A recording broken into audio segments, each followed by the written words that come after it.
Welcome to Jackson Reviews, the channel where I watch through both the best and worst horror movies so you don't have to. I'm Sam Jackson and today we'll be reviewing Friday the 13th, released in 1980. Now, Friday the 13th was a proud cash grab indie movie which wasn't worried about being a rip-off of Halloween. It's even clear of the fact that the same structure is used throughout the whole movie, which would later become the stereotype slasher structure. You'll know what that is by now. At the end of the day, the franchise has 12 movies in total, with 4 video game adaptations, including a Commodore 64 game and the mobile game. And Jason Voorhees has been awarded the MTV Lifetime Achievement Award, being one of only 3 non-real characters to actually get that award. Thank you, Godzilla and Chewbacca. So without further ado, let's start reviewing Friday the 13th.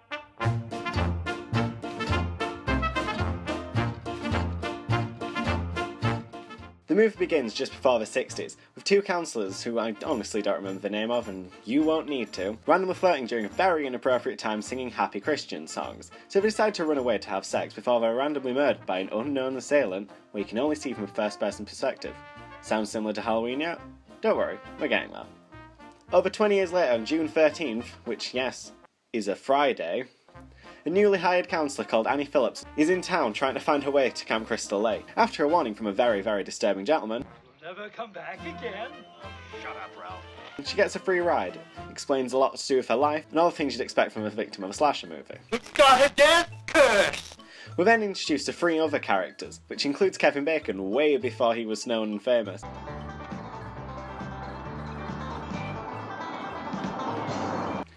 At the camp we get introduced to a few more characters, which include Steve Christie and Alice Hardy. I'd keep an eye on Alice. She may be important in the future. And after that little introduction, we go back to Annie for a few more moments, where she gets into an unknown car with an unknown person. Noticing a trend here yet? After a little conversation, Annie decides, hey, this car ride just ain't for me, and decides to jump out of the car and is slowly chased down and killed with an amazing throat slash, which is done to, perfection from Tom Savini. The man is just a legend. Give him an Oscar. After the counsellors have a brief disagreement with a snake, Pamela decides that she really wants to get inside this action, and decides to take out Ned first. Bye, Ned. He's sadly killed off screen, so we're not actually able to tell you how good the kill was, but at least we'll get to see his body a little bit later on. Here you go. The next to keep the bucket is sadly Kevin Bacon, but let's be honest, he wasn't famous at this moment. This is probably the most famous kill of the entire film, with Pamela possibly sneaking under and just poking it through his neck. The angles that she was at must have been really, really weird for the time. Next up is Marcy, who was killed while in the most stereotypical I'm a blonde girl in a slasher movie way, even though she wasn't blonde. After having a shower and finding a few more tense moments, she turns around just to get an axe to her face, which, to be fair, is a similar thing to what would happen to her acting career after this movie. Following this, the surviving characters decide to have a little bit of a game of strict Monopoly, and after a weird bit of wind blows off, Barbara decides, no, this ain't for me, and decides to head off. After a few moments, Brenda starts hearing a weird child's voice after brushing her teeth, and decides to follow him onto an archery range. Sadly, that's the last we see of her alive, but the good news is we get to see her body a little bit later on. After all this stuff's been going down, Steve finally decides, hey, I have a job to do, I should probably stop hanging out with these random people, and decides to head back to camp. But just before he returns and can reveal who the killer is, which he knows, as he mentions, oh hi, he's killed with a stab off screen, which is, once again, really annoying. This is meant to be the pinnacle of slasher movies which got really cheap and dirty. Where are all the gruesome kills? I guess it's not as violent as I remember, so sorry guys. Eventually, Alice and Bill decide to finally find their friends, and after a little bit of wandering around, they find a bloody axe in Brenda's bed, and decide, nah, something's not right here. And then the power goes out. Bill goes and checks on the generator, and then Alice decides to follow a few minutes later, only to find Bill's body impaled with arrows on him. Boom! Bet you didn't see that coming, motherfuckers. He died. Alice heads back to the cabin and decides to fortify it to the best of her abilities, which, to be fair, aren't very much since that door opens outweighs Alice. The boxes and chair won't do anything, Alice. That's probably going to help the killer actually open the door. A few moments later, Brenda's body comes smashing through the window in a pretty awesome way. I mean, you can't really tell how she was killed, but I don't see any arrows in her, so at her end was a bit of a bust. Just when everything seems like it's about to go downhill, suddenly a car comes out of absolutely nowhere, where you get one of the weirdest, but also coolest twists in this movie. Alice runs outside and finds Pamela Voorhees. an currently unknown character in the movie, I would like to say, who explains to her that she's okay, everything's fine, nothing's going wrong here, so obviously she's the killer. So Mrs. Voorhees decides to blame Alice and all the other kids and campers, including Steve Christie, for the murder of Jason, which wasn't technically a murder, more a manslaughter, because everyone was being a bit of a dick. Which, to be fair, is understandable to the people who actually did it, but these lot aren't those people. So Pam goes for a little bit of a mental breakdown, and decides to take a final bit of rage out on Alice. Even though she was perfectly capable of killing everyone else in a few seconds, she decides to bitch slap Alice a hell of a lot at the end of this movie, because, hey, girl's got a girl. After a really, really long and kind of interesting chase sequence between the two characters, eventually it ends up on the beach, where Alice has thought she's finally just escaped Mrs. Voorhees, only for her to come behind her with a machete. After a brief struggle, Alice is able to grab the machete and decapitate Mrs. Voorhees, killing her once and for all. And after this, Alice decides just to have a little bit of a swim in the lake, because it's been a fucking stressful day, to be fair. But hey, movie's over, right?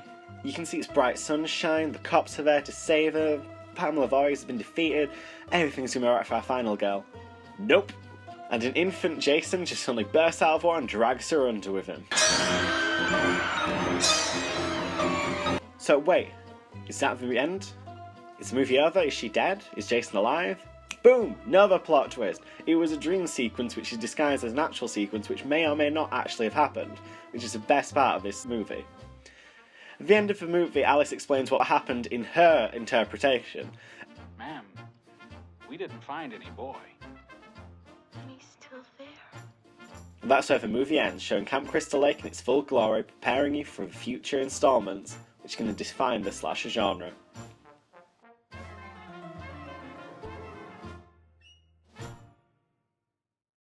So Friday the 13th was made on a budget of just over $500,000, which even in 1980 wasn't that much for a horror movie, or just any movie in general. But one of the best things about this film is definitely the fact that it prides itself on the fact it had no real production value. John Cunningham even admitted in many interviews how much he ripped off other films like Halloween and Black Christmas, but with no real shame. To be fair though, it's actually worked out quite well, because the entire formula of this movie and Halloween have now been copied into what's known as the slasher formula, where you'll just get the whole stereotype, people killed at the beginning, unlikable characters except for one female, the whole survivor run, where the final girl just finds all the dead bodies, which is all shown here, then the final showdown, and then a hint to the sequel. That's probably the best part of this movie, the fact that it definitely sets up everything that's going to come in the future, but that's also its biggest issue. The fact that it was such a rip-off of a previous movie shows so little originality, and that's where the film falls apart. Another one of the biggest issues of this film is definitely just the fact that Mrs. Voorhees isn't introduced till the final 15 minutes, when a lot of movies such as Black Christmas, Halloween and stuff like Scream, which comes a bit further down the line, would either make you wonder who was the killer out of the ones who are there, or introduce the killer earlier and let you know who it is so you know who to avoid and who to fear. This movie kind of failed at doing that by just having an unknown force, which was later revealed just to be this middle-aged, like 50-year-old woman who could hardly even by the end of the movie pick up a machete correctly, and she's meant to have killed all these like grown butch men. Nah. Now we're going to do something which is kind of new just to me, and I hope people enjoy it. It's called 5 Facts. Well, 5 Fun Facts. Well, basically going to go through some interesting stuff to do with the film, which you probably don't know. First of which is, as I mentioned earlier, this is Kevin Bacon's first major film role. He'd done a couple of stuff previous to this, but nothing to this extent. Also, another fun fact is that Betsy Palmer only accepted this role because she wanted a new car, and this movie was the only thing to do it. Also, slight fun fact with the second one, the reason why she came back for that for a few scenes is because she wanted another new car. Oh Betsy, we fucking miss you. Another big thing here is even though Sean Cunningham introduced and helped write the character with the film's writer, he actually hated the idea of Jason. And when the sequels came out, he was very unimpressed and decided to follow down Jason's path instead of a new killer or Pamela coming back from the dead, which would have been pretty stupid. The final fun fact is that in the original script, Crazy Ralph wasn't a character. That's a nut job I mentioned at the beginning. The fact that he brings up so much comic relief just every now and again in the movie is honestly one of the reasons why I enjoy it as much as I do. Because he's so sarcastic and just so mental. I just find it like a brilliant idea. He was also kind of the first real stoner character to be introduced into a slasher genre, even though he wasn't particularly a stoner. And yeah, Crazy Ralph is fucking awesome. Honestly, when it comes to Friday the 13th movies, I'd say this is kind of mid.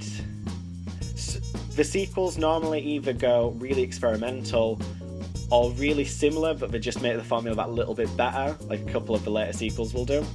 But with this movie, because it's so much of a middle ground, you can easily get like better or worse, but you can't really just stay the same. Every single movie is so different, but yet so similar in the Friday franchise. This is just easily just a plain starting point.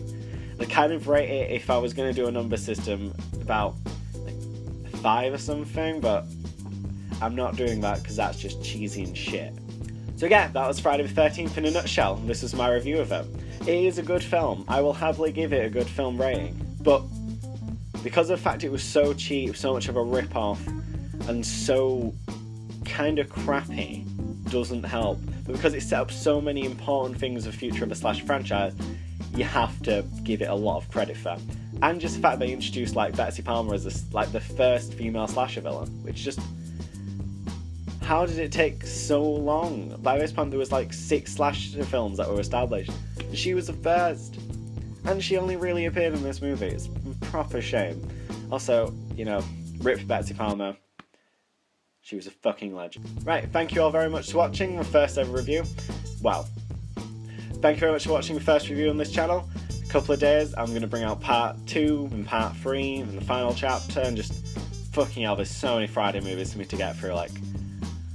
I'm not sure if I'm going to get to the end, but, well, thank you very much for watching. If you did enjoy this, please like, share and subscribe, and I will see you all in the next review. Goodbye.